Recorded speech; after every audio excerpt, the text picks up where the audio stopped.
Olá, sejam bem-vindos ao Clube Cinema, seu encontro semanal com a sétima arte aqui na TVC. Eu sou Daniel Herculano e hoje vamos conversar sobre conteúdo de cinema na internet com dois queridíssimos amigos, companheiros de crítica cinematográfica e que se estabeleceram na web como excelentes criadores de conteúdo, além de críticos cinematográficos, claro. O primeiro que tem aqui comigo é PH Santos, do canal do PH, nosso querido amigo crítico cearense, que se estabeleceu na web como um dos grandes nomes nacionais do podcast, do YouTube. Pode rir, PH, é você mesmo. E aí, bem-vindo à TVC. Muito obrigado, cara. Muito obrigado de verdade. Obrigado pelo convite. Muito sucesso na nova empreitada. Vamos lá. PH, eu queria que você falasse primeiro sobre essa questão de... Você veio de uma área profissional da TI, construiu uma carreira sólida aqui, em veículos de comunicação, enfim. Tinha um emprego, digamos assim, confortável, mas em determinado momento da sua carreira, em que você construía um conteúdo na web, e esse conteúdo na web era maior do que tudo que você fazia, você disse, vou parar o que eu estou fazendo e me dedicar 100% à produção de conteúdo, no YouTube, no podcast, enfim, no Twitch, o que quer que seja, na internet. E aí, me fala sobre essa tua decisão e como abraçar isso de forma tranquila. Não, tranquila pra ti, né? Que não tava vendo aqui dentro. Não foi nada tranquilo. Não, cara, eu costumo dizer que a vida tá cheia de... A gente tá vivendo numa estação, sabe aquela estação que chega uma ruma de trem? E só que eles passam... Eles param um pouquinho, mas eles passam muito rápido, né? Eles chegam rápido, param um pouquinho e saem mais rápido ainda. Esse trenzinho aí da internet, digamos assim, tava uns 5 anos aí parando na estação e passando, parando na estação e passando, e eu deixando, porque assim, por mais que hoje até seja uma profissão, um modo de carreira, melhor dizendo, aceitável, né? Algumas pessoas já entendem bastante isso, mas do ponto de vista pragmático, que minha cabeça é muito pragmática, do ponto de vista pragmático é muito difícil você abrir mão de outra carreira que também eu me dediquei, sei lá, quantos anos para chegar no status que eu estava, entendeu? Sei lá, 12, 13 anos, que aí já vai bom tempo da minha vida, né? E se for da minha vida profissional, quase ela toda. O negócio que também eu sempre me dediquei a isso, só que alguma coisa me segurava, talvez... Aí é questão de terapia, mas alguma coisa me segurava para eu não me dedicar 100%. Estava assistindo uma vez um programa chamado Shark Tank, né? Aquele programa de empresário e tudo, que fica fazendo pique de Isso. empresa. E aí teve um negócio que me marcou muito, cara, que ele... As Putz, ideias, né? Que isso. estão lá, ver se eles compram ou não as ideias. Isso, exatamente. E aí, cara, chegou um cara lá com uma ideia super fantástica, assim, sabe? Uma empresa de análise de dados para esportes e tudo. Pô, fantástico, assim. Você vê o negócio e diz, putz, fantástico, bicho, fantástico. E aí eles não investiram porque todos perguntaram para o cara se ele estava dedicado 100% àquilo ali. Ele disse, não, eu faço isso nas minhas horas vagas. Aí o pessoal disse assim, pô, se você nem acredita, por que eu vou acreditar nesse teu business aí, nesse teu negócio aí? Eu disse, poxa, é verdade, né? Aí eu fiquei com isso, cara, quase um ano na minha cabeça, sabe, martelando. Aí foi que chegou a decisão e eu disse, bicho, é agora, nenhum mergulho leva tempo para ser feito, né? Então vamos mergulhar logo, vamos ver o que é que acontece. Estou vendo aqui o que é que acontece. PH, fala pra gente aí onde é que as pessoas conseguem achar o teu conteúdo na web, de todas as plataformas possíveis, pra gente deixar registrado aí e depois partir para outro assunto. Cara, no Twitter, Instagram, @phsantos, né, onde eu consigo conversar um pouco mais descontraído também, mas o lance é YouTube. Então, só digitar PH Santos no YouTube. No SEO eu já venci o Paulo Henrique Ganso do Santos. Então, pode digitar PH Santos que eu vou estar lá em primeiro lugar.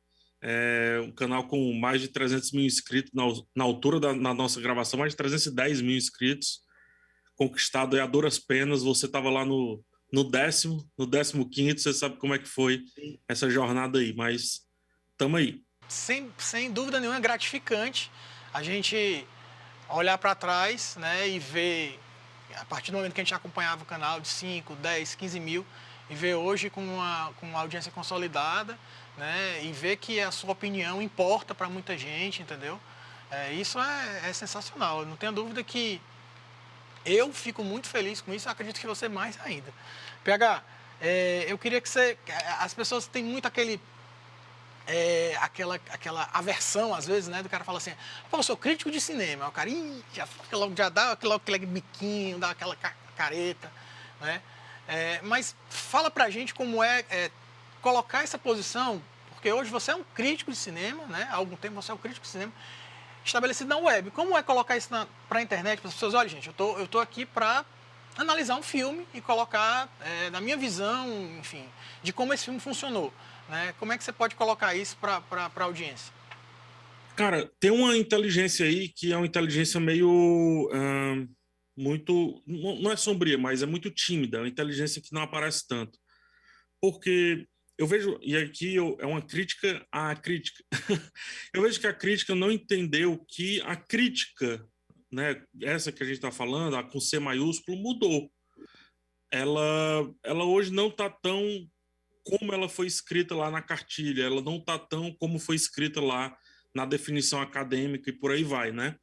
O texto crítico, beleza, o texto crítico continua do mesmo jeito de sempre, mas como o crítico se coloca, se comporta e comunica, isso mudou.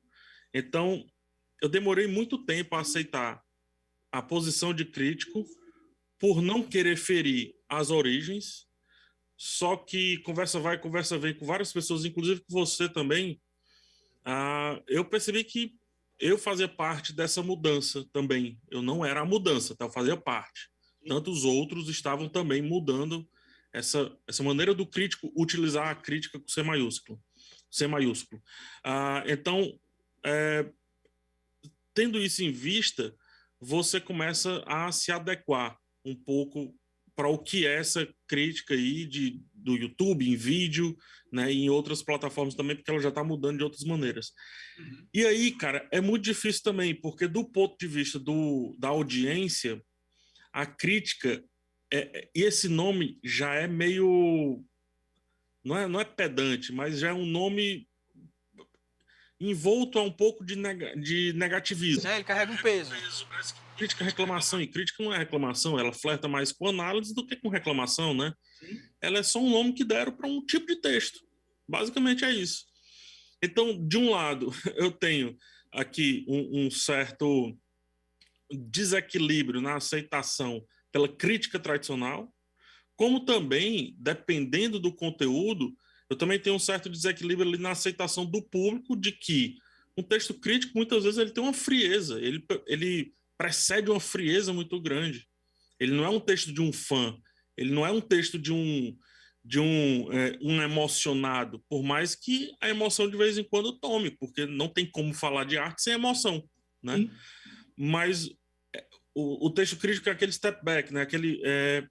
Aquele passinho para trás, inclusive das suas próprias emoções, para você conseguir ver o que é a sua emoção e entregar essa emoção de uma maneira que qualquer pessoa entenda, não só as pessoas que te conheçam ou que moram dentro da sua cabeça. Eu diria que é muito difícil se colocar como crítico na internet por esses dois lados. O lado tradicional, do meio, de olhar e dizer assim, nossa, olha isso que ele está fazendo. E a audiência, de não entender que eu estou me esforçando absurdamente para desconstruir uma parada para eles, entendeu? Uhum. Então, tem esses dois lados, mas tem o lado do meio, que é o lado da aceitação, que é a maioria desses dois lados. E esse é o que faz eu continuar fazendo, porque, assim, ninguém gosta de apanhar, né? Então, quer dizer, eu acho que não. É por isso que esse do meio, que é a conjunção aqui do que resta desses dois, para mim é muito mais forte. E aí essa aceitação desse trabalho que entende um lado e entende o outro, aí para mim é o que já faz eu ficar fazendo isso há 6 anos no YouTube, vou fazer 6 anos no YouTube e 15 anos, né, desde o primeiro texto. Assim. Sabe, decorado aí o filme que deu mais audiência no... Não precisa... O vídeo, você pode dizer o vídeo e a crítica, você sabe disso? Sei. E a que deu menos audiência? Sei. O que me deu mais audiência foi Vingadores, cara. Vingadores Ultimato. Minto. Vingadores Guerra Infinita, né? É um filme que eu acho que até que merece esse posto. o filme que o vilão ganha por crítico, isso é muito bom, inclusive. É um prato cheio ali para as análises. O filme foi o Guerra Infinita, que deu mais audiência. Cara, o que deu menos audiência, esse filme ele meio que sempre está acontecendo, mas acontece uma coisa legal. O que deu menos audiência, eu posso dizer que foi algum filme, um dos últimos filmes nacionais que eu fiz. Vamos colocar assim, porque demora muito a crescer. Esse filme demora muito a acontecer, mas eu me surpreendo quando 6 meses depois eu chego nesse vídeo e ele já não é o vídeo menos visto. Entendeu? Então eu não tenho tanta, assim, não tem um filme que, nossa, esse foi o que deu menos audiência, não. Mas tem muitos filmes, tem muitos estilos de filme que começa muito baixa a audiência e quando eu volto, sei lá, depois de 1 ano, 6 meses, quer que seja, já tá ali na audiência média, já tá na audiência até alta, me surpreendo às vezes. É muito puxado também pelo streaming, né? O movimento dos streams e também o movimento da própria TV aberta. Quando a TV aberta passa ali um tela quente, o filme ele, ele, ele é reconhecido de uma maneira diferente, ou então quando ele estreia no streaming, aparece no streaming, ele também volta aí pro hype. Quando o filme de algum aparece, né, como você falou na TV aberta, passa Bacurau na TV, na tela quente. A galera vai lá pesquisar, né, vou lá ver o que o PH Santos falou sobre Bacurau e tal. Mais ou menos acontece essa onda, né, de pesquisa e tudo. Mas é interessante que você falou. Eu queria lembrar, você falou de filmes nacionais e tal, que infelizmente não tem uma grande aceitação, mas tem uma recorrência, isso é muito importante, né, tem uma pesquisa, tem uma busca. Eu queria te lembrar de uma experiência que eu tive ao seu lado. A gente assistiu A Vida Invisível no Cine São Luís, inesquecível Cine São Luís, né, eterno, na abertura do Cine Ceará, aquele momento catártico lá com a Fernanda Montenegro falando, Karim, enfim. E aí, ao final do filme, a gente estava lá em pé, aplaudindo, chorando. E, para mim, eu considero, na web, eu acho que junto com a Isabela Boscov, uma das melhores críticas cinematográficas de análise daquele filme em vídeo, a sua. Queria que você soubesse isso. E não por ter apenas participado, digamos, daquilo ali, visto, debatido, falado um pouco sobre quanto foi grande aquele filme, né, aquele momento, mas o que você transportou para a sua crítica no YouTube, entendeu? Acho que foi algo realmente louvável e que condiz com o tamanho do Vida Invisível. Esse, com certeza, é um filme que começa com audiência muito baixa, mas ele vai crescendo, né? As notícias vão trazendo. Muito obrigado pelo elogio. Desculpa, eu passei batido, que eu agradeci durante você estar falando. Não sei se a câmera estava cortada em mim, mas muito obrigado. É um filme que foi crescendo e a audiência vai crescendo. E é desses filmes que, de vez em quando, aparecem 200 pessoas a mais, 300, 1.000 e tudo. É porque, cara, assim, você sabe melhor do que eu isso aí.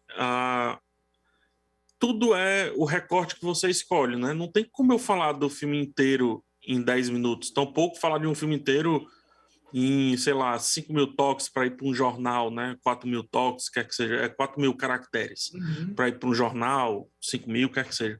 Não tem, é impossível, porque eu acho que só dá para esgotar um filme se você sentar num canto e dizer, tá, ó, eu vou sentar aqui e para sempre eu estarei falando sobre esse filme. Porque eu acho que a arte tem disso, né? Não é muito sobre se é bom, se é ruim. Eu assim, com todo respeito, mas eu tô um pouco me lixando se é bom ou se é ruim. Eu tô mais interessado o que ele traz de legal ali pra gente discutir, pra gente brincar sobre aquilo ali, né? E o filme, O Vida Invisível, que sempre que aparece me dá um quente no coração, ele é desses que a gente tem que sair do espectro da emoção, mas você vê a emoção totalmente dominada, né? Ela conduz a gente quando tá havendo a escrita do texto. Eu escrevo tudo que eu falo, não necessariamente eu leio tudo que eu escrevo.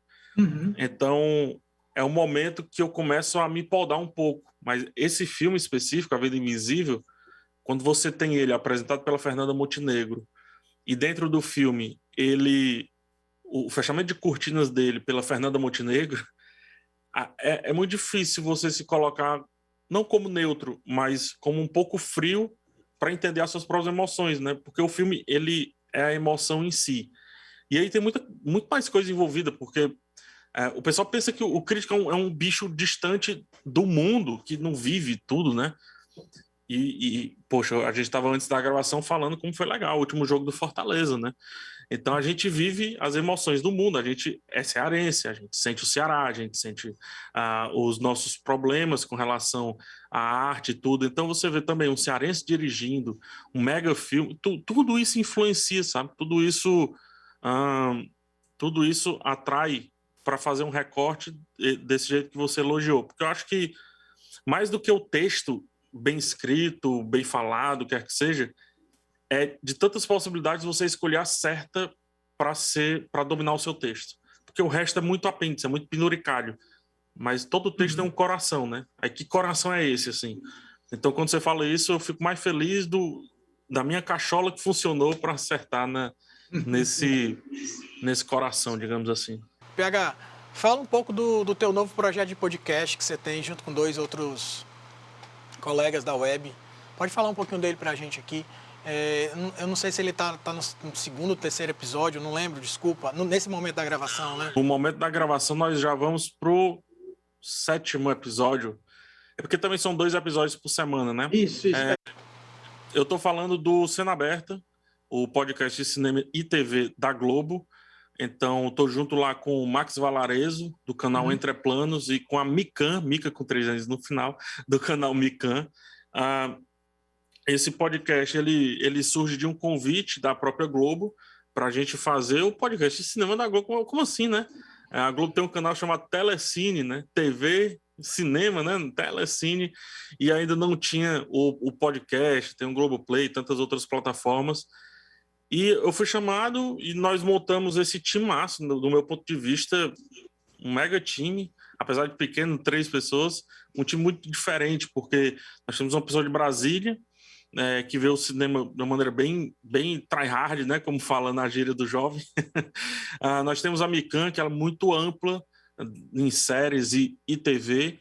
E tem eu, cara, aqui do Ceará, a Mican em São Paulo, e tem eu aqui do Ceará. E puta honra, né? A Globo que sempre colocou tantos sotaques meio estranhos, assim, nas novelas, do ponto de vista de nós nordestinos, né? Até chamando do jeito que o pessoal costuma chamar, que a gente também não se chama assim, né? Nós cearenses e tudo. É muito legal, porque a primeira pergunta que eu fiz, Daniel, foi assim, vocês têm, tipo, como que diz, pô, acho que vocês não escutaram, mas vocês têm noção que tem o meu sotaque, né? Aí ele, não, é isso que a gente quer. Putz, bicho, aí realmente pega forte, e a construção do projeto foi todo nessa personalização de cada um, assim. A Mica do jeito dela, o Max do meu jeito, eu do meu jeito. É por isso que tem 2 episódios que são diferentes pela semana. Um episódio mais frio, para a gente ir mais a fundo mesmo no cinema, no que a gente quiser. Dando um spoiler, mas a gente gravou um episódio fantástico sobre especulação, sobre ficção especulativa, só de filmes brasileiros, cara, para sair na terça-feira. Sabe, fantástico o negócio, maravilhoso, a gravação muito rica. A gente vai de Mojica e eu termino em Inferninho, filme cearense. Então imagine se eu não tô lá nesse squad aí para fazer um negócio desse, né? Sensacional. Enfim, é um filme do Guto, tanto o Inferninho quanto o Clube de Canibais, né? Falei dos 2. Para mim, ambos ficções especulativas, né? E tá aí, o Cena Aberta, toda terça, toda sexta, 6 horas da manhã, um episódio novo. São 3 pessoas que aparecem, mas uma mega equipe. Cara, eu nunca trabalhei desse jeito. Assim, na internet, nunca trabalhei desse jeito. Tem uma pessoa só para capa, tem uma pessoa só para editar, tem uma pessoa só para matéria, tem uma pessoa só para provar, tem produtor, tem um cara que acompanha a gravação. Cara, eu nunca trabalhei, é um negócio super profissional. E eles ainda me deixam sair falando, assim, do que eu estava comendo ontem, sabe? Eles ainda deixam isso sair. É um projeto muito interessante. Acho que tem muito a crescer ainda. Quero ver daqui a 1 ano eu falando sobre ele, que ele vai estar melhor ainda. Pura felicidade saber que isso está acontecendo dessa forma para você também. PH, eu queria só, antes da gente chegar, a gente está perto do final aqui da nossa conversa de hoje, queria que você falasse um pouco de uma coisa que eu sinto também, né, que infelizmente a gente tá em Fortaleza, uma das maiores capitais do Brasil. A gente tem um cinema pulsante, a gente tem críticos em grandes em grandes veículos, você acabou de falar um deles. Enfim, temos oferta de mídia e olhares para a crítica cinematográfica. Temos a Acessine, que é a Associação de Críticos de Cinema do Ceará, de forma viva, né, e sempre entrando gente nova a fim de adicionar novos olhares.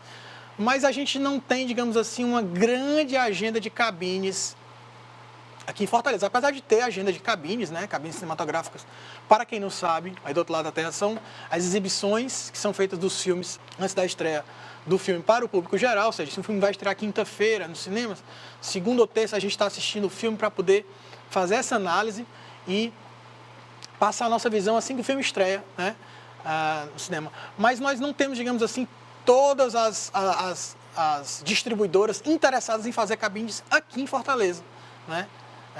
Qual é a tua sensação em relação a isso? Você até abordou isso no seu canal em um dos últimos vídeos. Cara, muita gente pergunta, beleza, e aí, PH, vai sair de Ceará quando, tal, não sei o quê, né? Muita gente até de maneira com um certo preconceito, não que seja por vontade, diz assim, as paradas acontecem aqui em São Paulo. Não, pô, as paradas acontecem aqui. Eu tô aqui. Eu tô acontecendo no podcast da Globo, não tô? Uhum. Eu tô aqui. Eu tô comentando o Oscar na TNT, não tô? Eu tô aqui. Uhum. Então as coisas acontecem aqui, cara. Entendeu? Esse negócio de ir pra São Paulo buscar o ouro e depois voltar pra terrinha pra ser coroado rei, isso aí, ó, tô fora. Então, eu sou daqui, para eu sair daqui vai ser algo pessoal muito forte, não vai ser por mim, sei lá, minha companheira ou alguma coisa assim. Mas, ou algum trabalho que assim, me proíba de estar aqui. Sim. Mas para eu sair daqui tem Zé, cara, tem Zé. E eu tenho muito orgulho de dizer que não sou um imigrante, que eu sou da terra e que estou conquistando tudo isso que eu venho conquistando direto da terra. Mas, ao mesmo tempo, eu até endossei isso, né? Eu trouxe um vídeo e cortei essa parte do vídeo e também conclamei as pessoas no Twitter a entender por que certas produtoras, estúdios, não trazem cabine para cá. Eu acho inadmissível. E um desses estúdios é a Disney, né? Uhum. São os estúdios Disney. Que não trazem para cabine, cara. Quando eu publiquei, eu soube que não traz cabine não é para o Ceará, não traz cabine para o Nordeste inteiro. Né? É mais fácil dizer para onde traz, para Rio e São Paulo, ponto. E mais São Paulo do que Rio. Sim. E eu vejo ainda muita gente colocando questão de logística. Não, porque 90% das produtoras e distribuidoras trazem para cá. Né? Tem empresa seríssima aqui fazendo esse acompanhamento. Pode falar o nome? É tranquilo? Sim. Tem a Espaço Z fazendo aqui esse acompanhamento. Claro. Pronto, fazendo esse acompanhamento, essa distribuição, essa propagação, organizando muito bem as cabines. Sempre convida a gente para estar nas cabines, nos eventos, sim. Sempre convida, saquinho para esconder o celular, né? Segurança para não vazar nada do filme e tudo. Então tem uma seriedade muito grande aqui, muito grande. Eu já fui para cabines em São Paulo, mesma coisa, igual. Muda nada. Também, idêntico. Muda nada. Pelo contrário, São Paulo achei muito mais solta a cabine que eu fui do que todas as cabines que eu já participei aqui.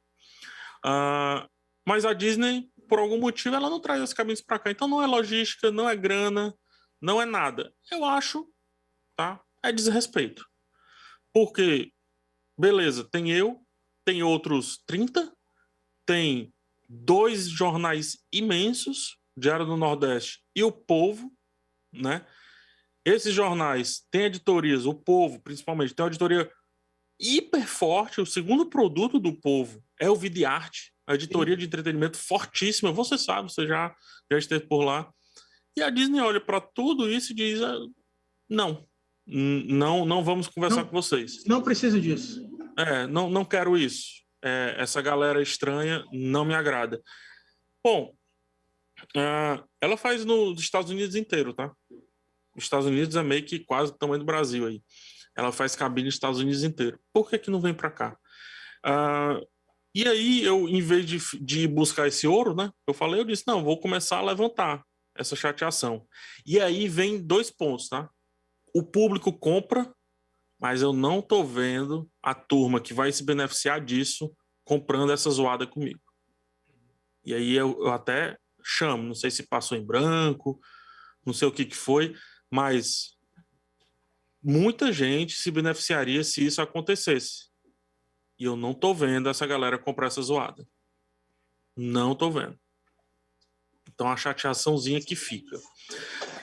Fora isso, cara, esse é meu empenho. Você falou da Acessine, super ativa, né? Uma associação que eu tenho orgulho de colocar sempre nas bios que eu vou distribuindo. Toda apresentação que eu faço, assim, a segunda coisa que falam é da Acessine, né? PH Santos, Crítico de Cinema, seu canal no YouTube, membro da Acessine. Eu sempre friso para colocarem isso. E eu acho que a gente tem que, de novo, em vez de ir lá fora buscar o que está construído pelos outros, a gente mesmo construir. Então é por isso que tão pouco sairei daqui, quanto também gostaria que os outros viessem para cá. Meu pensamento é o inverso. Porque as coisas aqui estão acontecendo. Verdade. Não está acontecendo lá fora, não. Está acontecendo aqui, agora. PH, estamos chegando ao final do nosso primeiro bloco. Eu queria te agradecer imensamente pelo papo. Eu tenho certeza que a gente vai conversar outras vezes por aqui. Totalmente aberto para a gente pegar um filme, analisar, brincar, enfim. Hoje foi mais uma questão de a gente apresentar para algumas pessoas. Eu tenho certeza que muita gente conhece, mas para o público do Clube Cinema aqui na TVC, você é um querido amigo que eu tenho no meio. E eu agradeço o papo. Nós vamos para o intervalo. PH, muito obrigado. Muito obrigado. Vamos conversar em breve, tá? E a gente se fala. Bom, valeu, meu querido. Obrigado. Você está na TVC, esse é o Clube Cinema. Vamos ao intervalo e voltamos já.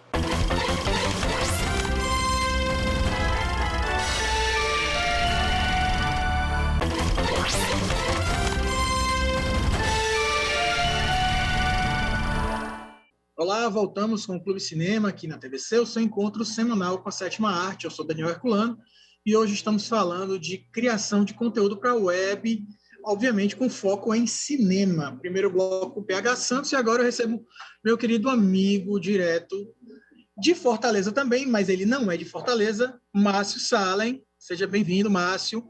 Ele Obrigado, que tem o Daniel. Perfil no Instagram,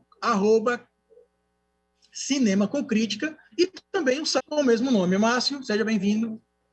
Obrigado, Daniel. De fato, eu sou de São Luís do Maranhão. Eu estou voltando para Fortaleza agora, nesse ano. Eu estou aqui desde abril. De ter essa placa, essa coisa na cabeça de, olha, eu sou crítico de cinema, mas a gente está falando com o público da internet, né? Como que você lida com essa questão, né, de colocar sua opinião, colocar seu olhar e de fazer um conteúdo, digamos assim, responsável na internet falando sobre cinema? Eu acho que a profissão de crítico de cinema, ela teve um auge, um boom, na década de 50, na década de 60 e 70, em que havia maior erudição. Como a gente não tinha uma proximidade muito grande com dispositivos digitais, havia maior proximidade com leitura, com outros meios de arte, então era mais fácil se comunicar dentro dos termos críticos específicos sobre determinada obra. Para produzir conteúdo, para atingir uma parcela da comunidade, uma parcela da população que não é familiarizado com esses conteúdos, a chave é acessibilidade. É tornar o seu conteúdo acessível, tornar suas construções literárias, suas construções de roteiro também, para quem apresenta em vídeo, serem construções mais fáceis de serem entendidas, compreendidas, evitar termos técnicos, evitar rebusques demais, para que você possa, portanto, criar uma ponte, ao invés de erigir um muro, para que a pessoa não te leia. Eu consigo me distanciar e entender tudo isso. Mas é bem interessante a gente pontuar que, às vezes, o público geral simplesmente torce, digamos assim, não gosta, né? Faz careta, pô, crítico de cinema e tal. Será que eu confio na opinião desse cara? Mas é muito, muito legal ver, por exemplo, que você tem um público consolidado, né, no seu perfil, no Instagram, e que muita gente procura por essa opinião, né? Se baliza por essa opinião para ver um filme no final de semana, para escolher um filme, enfim. Como é que você se sente em relação a isso? Cara, Daniel, eu me sinto dividido. Sabe por quê? Primeiro, eu sei que meu papel como criador de conteúdo é criar conteúdo e, portanto, tornar a vida de quem me lê mais fácil. Mas eu também sei que meu papel como crítico não é ser um guia de consumo. Você também é crítico, você sabe disso. Essa ideia da crítica como guia de consumo ou do que eu devo ver e do que eu não devo ver é uma ideia que não me agrada muito. Sobretudo não ver, né? Não me agrada muito.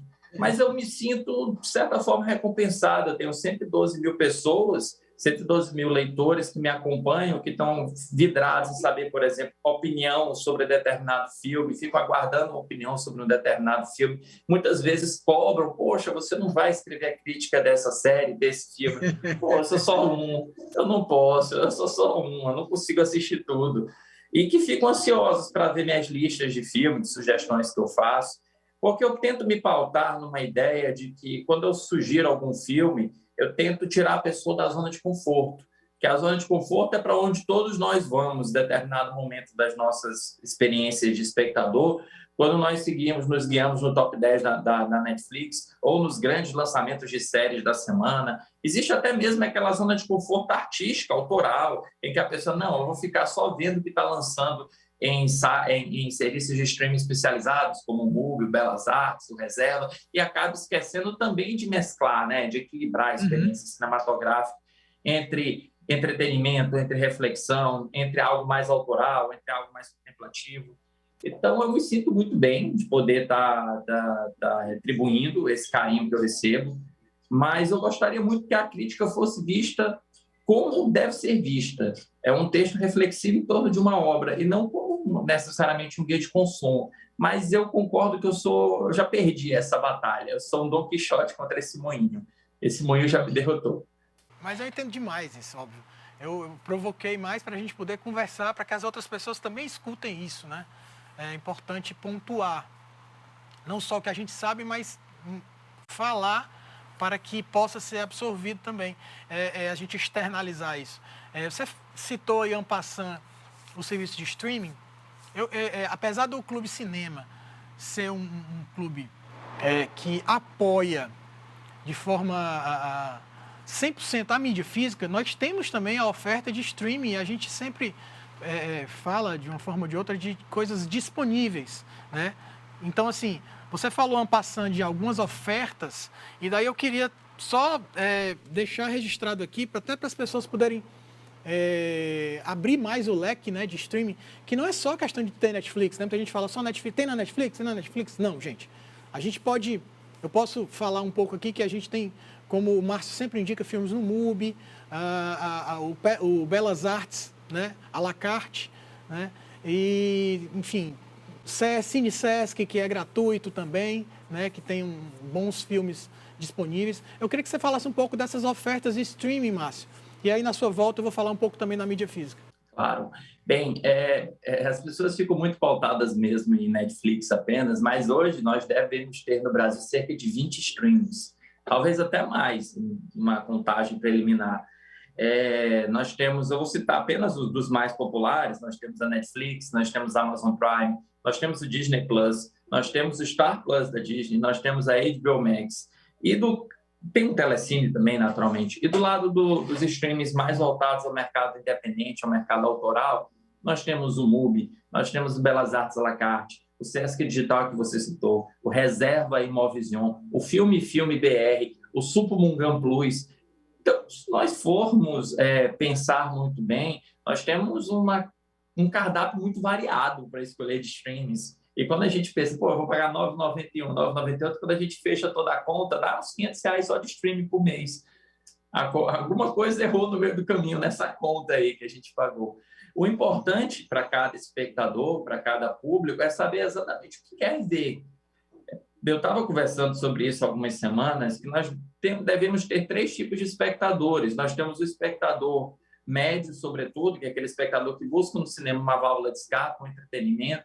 Nós temos o espectador cinéfilo, que é aquele espectador muito mais aberto a certas experiências diferentes, ou pelo menos inusuais. E nós temos o espectador crítico. Seria como um funil, né? Que a gente vai afunilando à medida que a gente vai descendo. Então, o importante é cada espectador se conhecer, cada espectador saber qual é o tipo de conteúdo que mais lhe agrada. Se são filmes, se são séries. Se são filmes, o Telecine tem uma excelente oferta de filmes. São séries, eu recomendaria bastante a HBO. A HBO tem um histórico de produzir grandes séries e minisséries. A Apple também está tendo um ótimo desempenho nesse sentido. Mas eu quero um conteúdo mais autoral. Poxa, então vai lá para o MUBI, vai lá para o Belas Artes, custa R$ 9,90 o Belas Artes, o MUBI custa R$ 16,90, salvo melhor juízo. Não, eu quero ficar no entretenimento mesmo, né? Entretenimento de massa. Amazon Prime, Netflix vão te atender muito bem. O importante é cada pessoa se conhecer. O autoconhecimento tem sido um dos grandes males da nossa geração, porque as pessoas começam a se autoconhecer a partir dos outros e não a partir de si. Eles não fazem esse processo de reflexão, esse processo de olhar para dentro e saber, não, eu assisto aos filmes porque eu quero só me divertir. E não tem nada de errado também nisso. Nem todo mundo vai ser crítico, nem todo mundo quer ser um cinéfilo. Então, te contenta com a tua Netflix, tua Amazon Prime, você vai ter suas experiências de entretenimento que você busca. Não todas, mas a maioria sim. Então, é bom a pessoa saber onde está pisando, né? Eu acho isso determinante, inclusive, diante da alta oferta de produtos, alta oferta de filmes toda semana e a ansiedade que provoca. À medida que você vai acrescentando filme, serviço, e não dá conta. Isso te dá um sentimento de inutilidade, uma satisfação pessoal, de que você não consegue, de que você não tem mais o mesmo ritmo de antes, isso faz mal para a sua saúde mental. Então, é muito bom a pessoa entrar nesse processo de autoconhecimento, saber o que quer. Eu dou muitas dicas de streams, então quem quiser tirar dúvida, pode tirar dúvida comigo. Poxa, você acha que esse stream é para mim? Aí eu converso com a pessoa e explico. Depende. Eu explico para a pessoa, mas é bom saber separar cada oferta de cada nicho. Meu amigo, @cinema com crítica. Aí, voltando um pouco aqui a também o que a gente acredita, né? Não só no streaming, que eu acho que é um grande complemento, né? Para o consumo cinematográfico. O Clube Cinema, ele tem o apoio cultural da Clube Box, né? Clube Box, que é o primeiro clube de assinatura de cinema e literatura do Brasil, que todo mês envia para você uma caixa com filme, livro e camiseta, e que nós, Clube Cinema, apoiamos a mídia física. Márcio, a minha dica de hoje, de sustentabilidade, Cagesse, é um filme que o Clube Box lançou. O Clube Box lançou, que chama-se Fúria Selvagem, um filme lançado em DVD pela Classic Line. Tá? Um filme que você recebeu, inclusive, também. Pouquíssima gente sabe, mas Fúria Selvagem é a primeira versão da história história real do Hugh Glass, personagem americano Hugh Glass, que foi, digamos assim, imortalizado agora pelo Leonardo DiCaprio em O Regresso. Né, Márcio? Acho que você até comentou quando recebeu o filme, né? E essa história do Fúria Selvagem, ele digamos assim, ele é mais real, apoiado nisso, né? O final dele, obviamente que eu não vou contar, ele foi mais calcado na história real do Hugh Glass do que o Regresso do Leonardo DiCaprio, que tem algo de cinematográfico no seu final, né?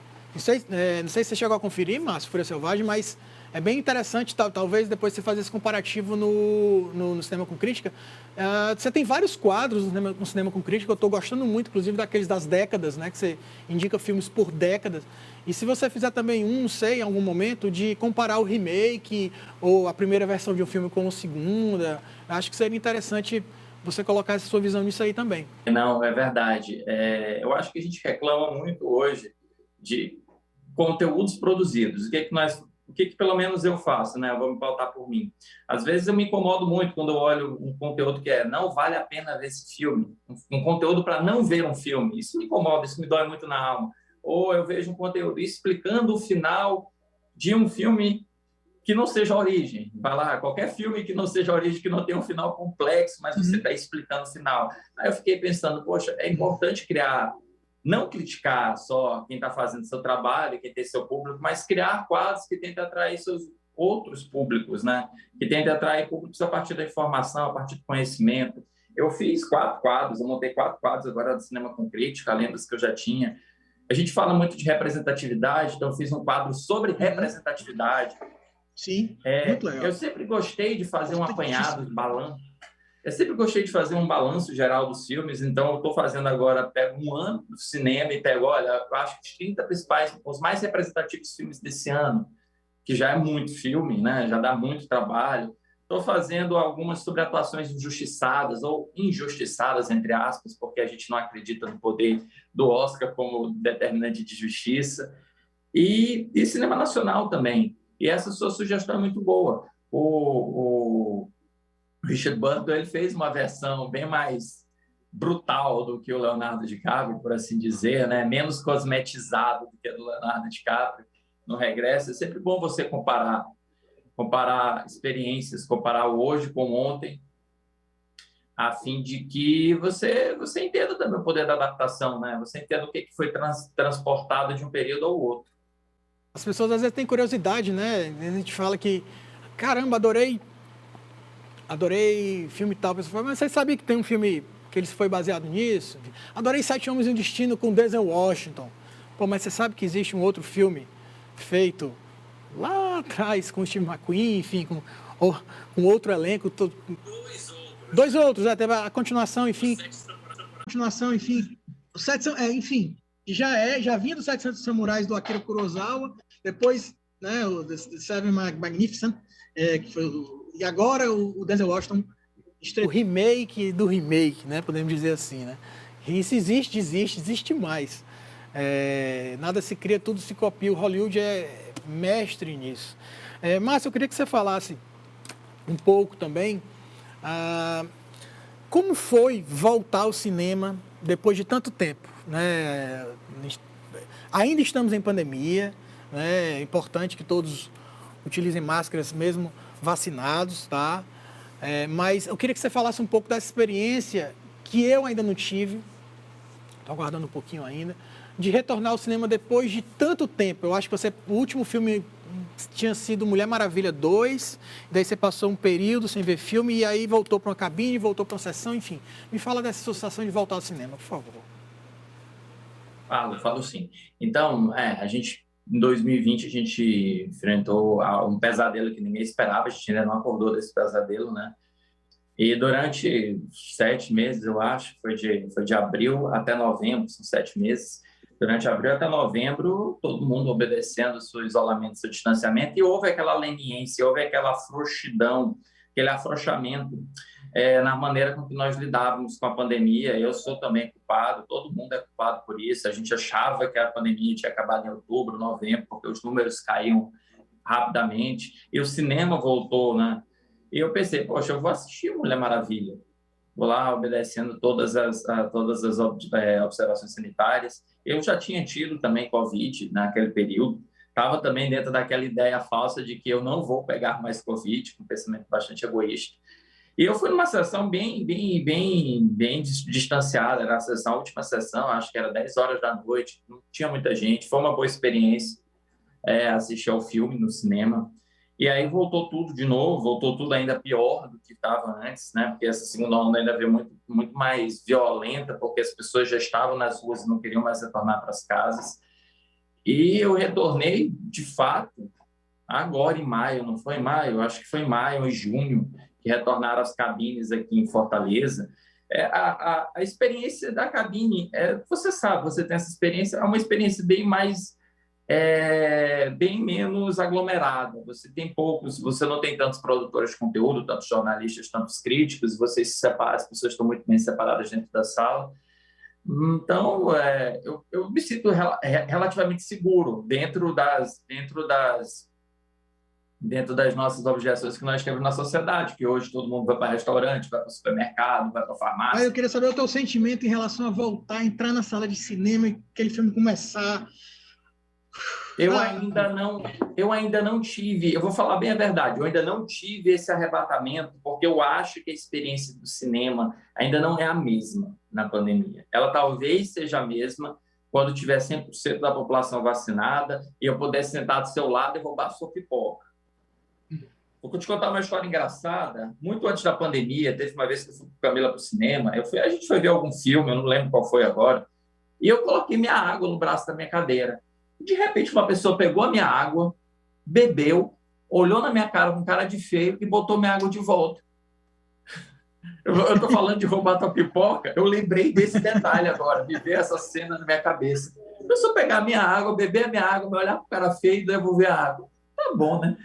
Mas eu acho que a gente só vai ter essa experiência mesmo quando tiver todo mundo, quando a gente tiver certeza que está todo mundo vacinado, que a gente fez tudo que pôde fazer para que todo mundo retornasse suas atividades. Até então, eu não sei, eu me sinto um sentimento misto. Eu me sinto com um sentimento de meia-culpa, talvez. Talvez eu não devesse estar indo. Eu sei que eu me recrimino muito em relação a isso. A experiência. A primeira cabine foi, eu acho, até que no IMAX. Então, a experiência foi ainda melhor. Você sabe, super som, super tela. Mas eu não tive ainda aquele momento de que eu voltei para o cinema. Eu achei que eu tive Mulher Maravilha. Mas agora eu não acho, não. Mas sim, é bom estar no cinema. Eu acho que para uma pessoa ansiosa como eu, estar numa sala de cinema, sem o controle da situação, deixar-se controlar pelo cinema, digamos assim, é uma experiência muito boa para lidar com a minha ansiedade. A gente está chegando ao final da nossa conversa.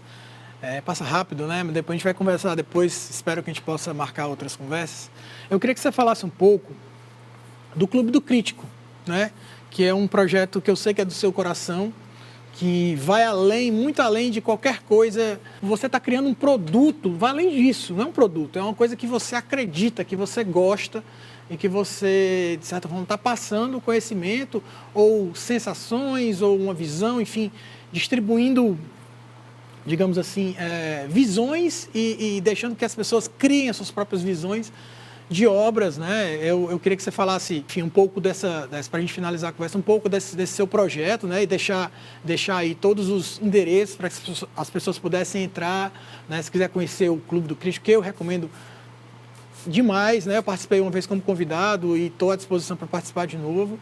Queria que você falasse um pouco disso e já de antemão te agradeço por estar aqui com a gente no Clube do Cinema na TVC. Obrigado pelo convite, Daniel. É sempre um prazer falar com você, é sempre um prazer falar com quem comunga das minhas ideias, comunga do meu amor pelo cinema e do meu amor pela crítica também. A crítica, ela sempre foi, talvez hoje eu perceba aí, sempre foi um meio para eu chegar onde eu estou.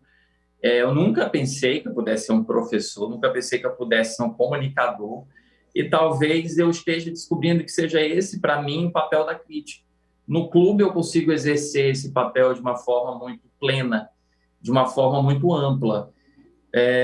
Eu preciso explicar antes, a minha visão da crítica, ela é, na realidade, colimar várias interpretações diferentes em torno de um mesmo filme, porque nós sabemos que não existem respostas certas para um filme, para uma obra de arte. Existem respostas pautadas dentro do filme, algumas outras respostas pautadas nas nossas experiências. E tudo isto vai nos trazer para dentro, para uma experiência mais completa do filme, vai nos trazer para uma experiência mais aprofundada. Eu fundei o Clube do Crítico em junho do ano passado, em meio à pandemia, nós procurávamos meios de nos aproximar uns dos outros, e eu pensei que criar um clube de cinema, nos mesmos moldes de um clube do filme, fosse algo desejável, até para congregar também o meu público, botar o rosto, conhecer o rosto daquelas pessoas com que eu me comunicava em mensagens e comentários. Nós tivemos nossa primeira experiência no Clube do Crítico, em junho, com o filme Um Crime Americano. Havia acabado de ser cometido o assassinato de George Floyd, e eu pensei, poxa, eu acho que a gente precisa trazer a realidade com a arte. E a gente assistiu a Um Crime Americano, que é um documentário, talvez você já tenha visto, que ele fala sobre a tensão social, a evolução social dentro de Los Angeles.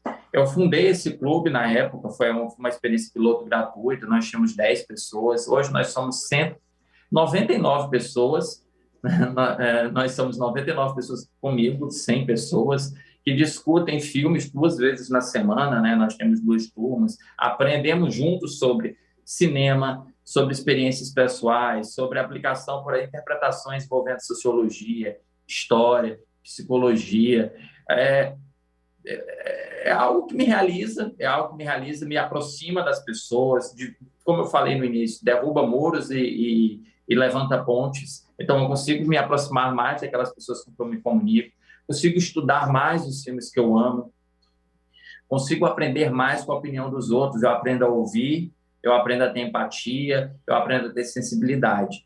Nessa edição, inclusive, que é a 7ª desse ano, a gente está fazendo cinema por elas, apenas filmes dirigidos por mulheres, e todas as edições elas estão sendo comediadas por 2 clubistas, por 2 participantes que se voluntariaram a mediar comigo, para que nós tenhamos também essa mediação juntamente com o ponto de vista feminino, e não apenas o meu ponto de vista.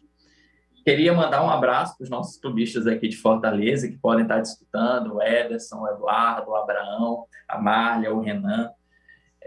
Queria agradecer muito esse espaço que você me deu para a gente conversar sobre cinema. Eu dei uma dica aí de um filme clássico, digamos assim, para a gente encerrar a nossa conversa.